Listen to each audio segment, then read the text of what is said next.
So today I'll be demoing all the findings for my RIS project. So first I'll be going through the 4-star or the 4-star, the 4-star challenges. And in this case, I'll be doing 1 4-star challenge and 2 5-star challenges. So the 4-star challenge that I decided to do here is going to be poison null bite. And using the poison null bite, I'm gonna also show you that I was able to find the hidden Easter egg that is on the website. So let's start off by going on the juice box page. This is the normal juice box page, but it's loading hashtag something because there's a page on the other end. But what I will look at is the basics, a robots.txt file, to see what does it even contain. Are there any directories that I can get hint about that I'm not sure what they are there? Because I tried running GoBuster on this, and apparently GoBuster doesn't work. The other alternative is Dirtbuster, and I never tried that. But because I used not FTP, but like robots.txt, I was able to find that there is a FTP directory that I'm not allowed to go to. Once I am here, let's see, I'll try to download the Easter egg. And if I click on it, it doesn't work. It says only 403 error, only MD5 and PDF files are allowed. Okay. What if we click on MD? Okay, MD works. Only MD5 and PDF are allowed. So let's try to download the Easter egg file. Copy this link. What we will be doing today is something called null byte injection. And what null byte injection does is you essentially inject a null byte, as it says or as it refers, in the URI to download files besides the extension, which in this case are .md and .pdf. And the one that I use is %00 for URL null byte. And the long string here will be replaced by the, what do you call this? The extension that we want it to think or confuse the server that the actual file extension is .pdf or .md. And once it parses the null byte, everything afterwards, it's essentially going to, first it'll read it, but it will not parse it through properly, and it'll let us download a file against its, defensive mechanism. So let's say that. So yeah, so we will use this null byte tag to download this. So I can put it right here, but I would rather just use wget, copy link location, because when I have wget, I can tell where I want to save the file as harvest lscd demo. I believe I did do demo last time as well, so I'll delete everything. I'll remove Easter egg. I'll remove incident. And I'll remove suspicious. Yeah. So let's clear it. And let's do ls. Now we're going to do wget. So if we put the link directly, we got a 403 error. And if we try it again here, it will tell us same error. 403, it's forbidden. You cannot download it. So now let's try injecting null byte. In order to inject null byte, I just need to add the 00%. And wait, let me go back to my notes. Then replace this long string with the extension that I want it to be. So I get confused by server.pdf in this case. I can even do .md, it doesn't matter. Now let's click enter on it. It'll say again, bad request. Because we're sending this request as a URL, you need to encode this whole thing as a URL. So what I'll do is I'll copy this bit, go in Burp Suite, which I already have, running decoder. We will encode it as URL, and we can just copy this bit, drop it, home wget, and yeah, drop it, and paste it here, and then we can just, I deleted the W out of the wget, and you see it's a 200 response. Yes, everything went through. But you can see that ls Easter egg cat Easter egg. The only downfall is that the name of the file is that. So if you do cat, you can see the Easter egg in there. You can even decode this. As you can see, there are 2 equal signs at the end. I would think it's a bash file. Not bash, I mean base64 encoded file. Echo this and that. Base64-d, enter. It does that. I'm not gonna go any further because I've already done the challenge. But yeah, that's how you would approach and do a challenge that requires you to find a directory or use or exploit null poison byte. I can even show you the download script that I made. Sorry, I'll just do vi. I like when it's the syntax is there and the colors are there. So vi, it's simple, easy. You'll do read p to create a variable called please paste your URL. We'll drop the link, and then it'll wget that link and append these strings at the back, which are essentially the same for the PDF. So if I do wget download script and then go on the website and I copy any of these, let's say copy link location, enter, paste, there, ls cat incident report. Well, same thing, it's not a normal file. So if you do file incident report, you can see it's a keypass file, kdbx. So yes, that was the challenge for level 4. The one challenge that I did for level 4, which was poisoning null byte and finding the Easter log. So there you go. Now I will start doing the level 5 challenges. And the first challenge that I thought of doing in level 5 was the leaked access log. It's an OSINT challenge, and I always find OSINT to be interesting. So let's start on how to approach this. So first, let's read what it's asking from us. Dumpster dive the internet for leaked passwords and log in the original user account it belongs. Create a new account with the same password that does not qualify as solution. So if you were to look at the the hints that were given to us, I remember it saying go look around the internet, specifically places where people ask for assistance or technical assistance, which was similar to Stack Overflow. So there are 2 ways of approaching this challenge. First of all, this is what I realized or I found out was you can go on Stack Overflow and try to make queries based on what we found in our previous searches, which I'm going to show you right now again. I'm going to start my burp suite again. And if you essentially capture any packet from the website or during the reload of a website, let me start burp suite here. Next, start burp suite.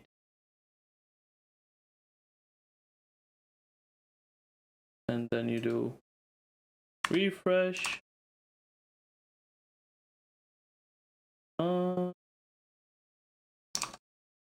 Wait, that off. Yes. Forward. So okay. So if you look at this, let's send this to repeater. And then forward everything else. Now you'll turn off burp suite. So if you look at this header, this specific header that I just sent or forwarded, you can see there's one common theme, or like the theme that's always there, that there's a folder called rest, always present in the logs. So if you go on Stack Overflow,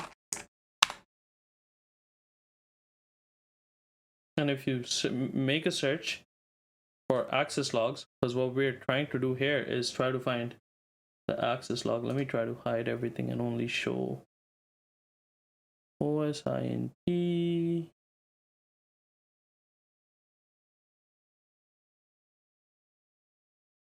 Nope. Okay, it's fine. So we're trying to do dumpster dive the internet and log in and use, okay.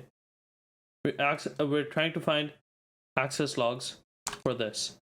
So if we look into access logs, let's do a tag for access logs.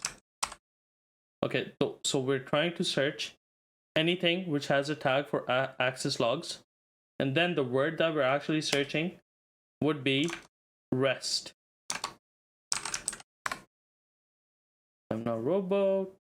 I suck at these. Okay.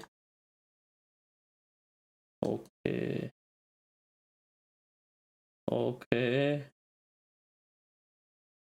So because we search for that specific query, I believe it thinks that we are a robot. Okay, that one went through. Okay, let's do access log. Okay, we found some queries. Okay, first one has 2 votes. Let's verbose access log, and if you look at it like properly, you should be able to easily find out which one is R or which one is the one that we're looking for. As you can see, the name is actually his username, and that's actually him, the admin. We can even Google his name, which was, let me go to my cherry notes to see my notes that I've kept. So yeah, you can search for his name. I will search for his name. You can see his website right here, this one. Now if you click on his Stack Overflow, it didn't show up, but let's copy and search for this. Do for users, filter by user. You click on this, and then you see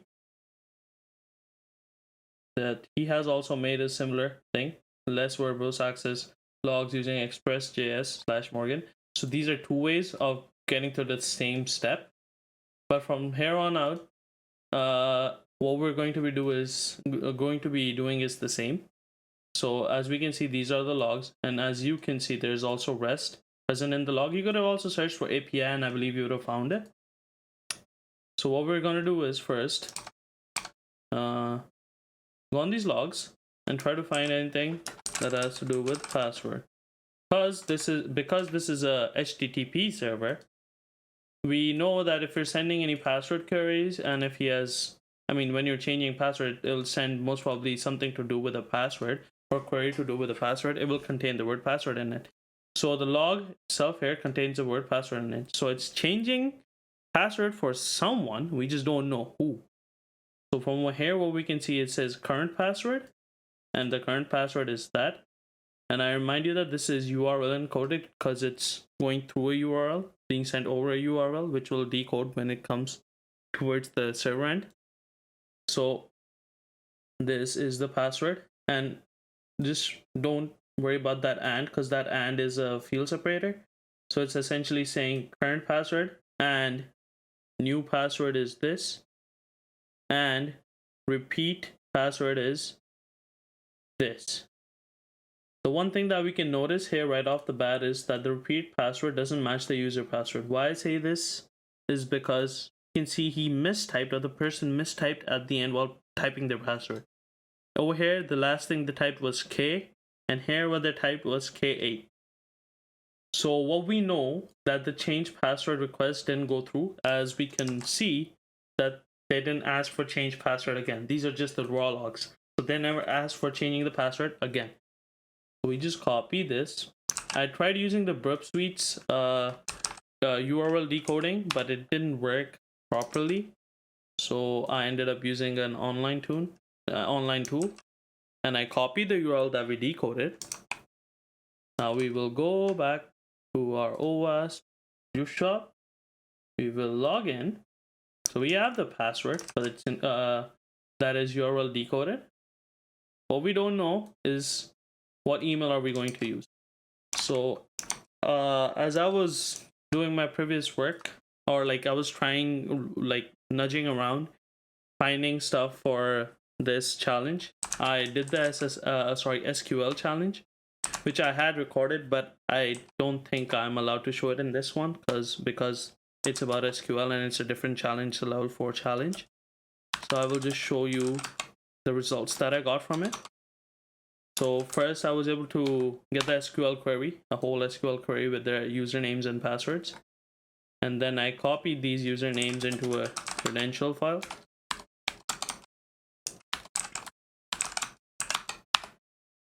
Here, you can see these are the credential files. And then I also made another separate file.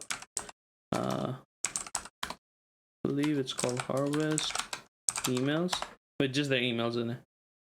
So even if we try to match the password here and the password there, I believe these are MD5 protected, so it won't be any, like, you won't find any luck in matching them. The only thing you can do is decode MD5 hashes. So what we'll do is we'll just do a spray password attack and just hope that one of these users are one of these email addresses are the end users of this password. So let's try with the first one. And turns out the very first one was the user that they were trying to log in, or were the user who were trying to change their password. So that was level 5's first challenge done. Now I'll be recording the second part of the level 5 challenge. And the part that I decided to do was reset Bjoern's password. So let's first look at the stuff that I've already got from beforehand, or harvested beforehand.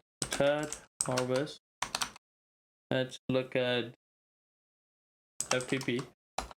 No, not FTP, my bad. Emails. And let's open the notes that I've made so far. I'm using the tool Cherry Tree to make my notes. So under OWASP, you can see Bjoern. I've collected some useful information about Bjoern and the system admin, who it was. And the system admin turned out to be, as we saw in the previous part, was Bjoern Kimnich. I'm not sure how to pronounce that, but what we have to do is find the, as you can see here, it asks for you to reset the password of Bjoern's internal account via forgot password mechanism with original answer to his security questions. So I'll first of all say I did perform this challenge, but at the end, towards the end, I ended up requiring some assistance. So let's start going through it. So here, go on accounts, log in. Now I'll do forget your password. It worked. Done it. Forget your password, yes. Now once we're here, we need to find the internal email that he was using. And because I have already gotten a list of emails that I found after doing SSL injection, I know that this is the one that they're using, as it has juice-sh as the tail end of it. So once you put the email here, it automatically shows you the question in the background, which was highlighted, your zip/postal code when you were a teenager. So if we Google the person, name, you can see his Twitter, his GitHub, his github.io. That's, I believe, is his page. Yes. So now if we click on his Facebook account, it has some interesting details about his location. So here you can see education, and you can see where he went to when he was going to school. The important thing to notice here is the year that he's going to school in. So let's convert what it means. Translate. Primary and secondary school. So that's primary, secondary age. And this one would be what they're asking. When you were a teenager. Here would be that one. I'm guessing this one would be the teenager one. I'm not sure what this is. It's a high school, as it says right here in Germany. Okay. So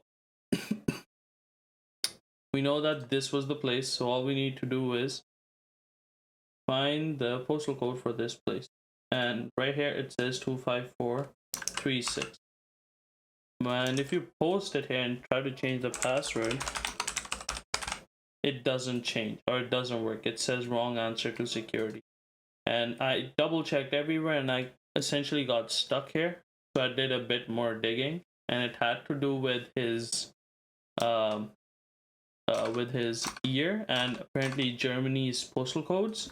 So I did German old postal codes.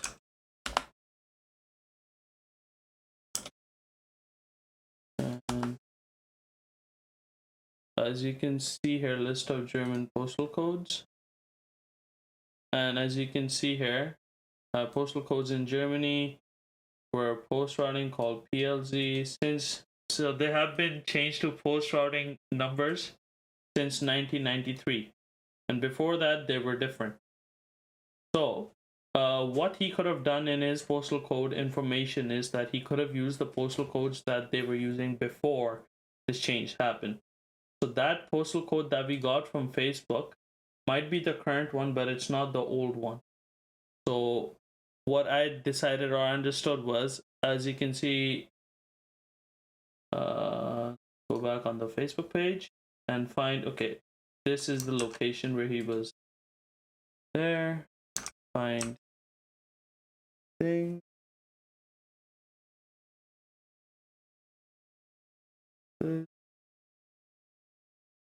And I essentially got like stuck here because I didn't know what rule to follow, because I couldn't find anything in like on Google when you try to ask to like convert or old Germany postal codes. It didn't give you much. It just told you how they used to look like or what their scheming was for like using these postal codes were like based on regions. If you're in certain region, it'll be 2027 and based on that. So what we did was, or what I did was, or what we can do is use translate German to English. Actually, English to German, my bad. Old German postal codes. Copy this, paste this in search. And the first link that we get in Germany website is, it essentially translates to old postal code search Germany. If I do it normally in English, I won't be able to find it. I tried it and I wasn't able to find any website that's in English. This was the only available website that I was able to find. And what you can do here is you can copy paste the location where the school was based and paste it, and this should grab the old postal codes for you. So it shows the current one and it also shows the old one. So if you copy the old one and if you paste it there, it will still not work. Oh wait, it worked. Never mind. So what he had done was, so the old postal code system was essentially, it used to be W2082. W in here stands for the direction. In this case, it was west. 2082 was the scheming that they used to set the name or set the postal code for the area. And in his case, he changed his W to the abbreviation of W to actually west, and then he posted that as the postal code. And once you have put in the right thing, you can just go on accounts, log in, and I can show you that we have changed the password. Let me copy his email again, paste. I'll change the password. I've already changed it. I mean, I'll just log in. I think I didn't notice. Okay, yeah, there you go. So that's the 5th challenge. It was quite interesting, as I have never done OSI. I've done OSINT in this form, but I never thought of it this way, that it could, like the postal code, a simple thing as a postal code could have changed over the last decade because the format changed. So I found this to be interesting.